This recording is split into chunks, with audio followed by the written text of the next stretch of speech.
Autonomy of the individual can be quite a selfish act. Wadi Abu Diba, the valley of the hyena, overcoming others with force, that be wrong. But when you get autonomy in a group, it's got to be about respect. Overcome yourself and show that you're strong. It's got to be about responsibility, about everyone acting for the collective good. Because that anarchy is not chaos, it's not disorderly. It's about organisation, building community, all power to the coming to the barricade we go. Check out the revolution sounds at my post-COVID show. That ultimately is a really political act because it goes so much against society that's out there. Because I'm sick of paying bills and I'm sick of paying rent. Feels like I work all the time, don't know where the money went. Society teaches us that we must be in competition.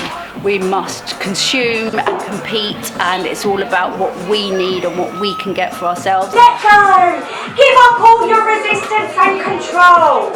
We are the social media power on the mission to feed your greatest superficial desires.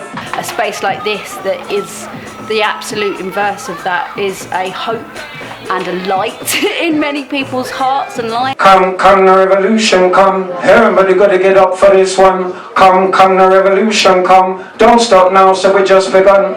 Art as revolution in its own tiny little crack.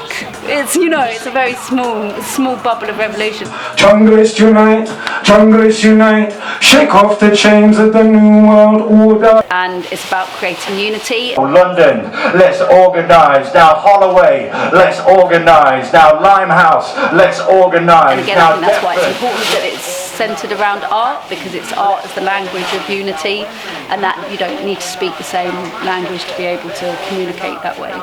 Let's organise, all the people, and let's organise. Let's organise.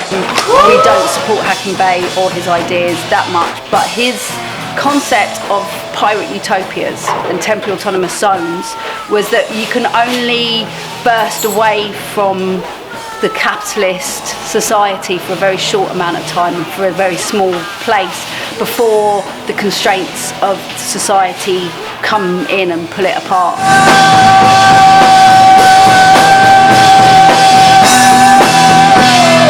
That moment, that impact, that everyone works well to a deadline, and it's kind of the most intense deadline that you can imagine.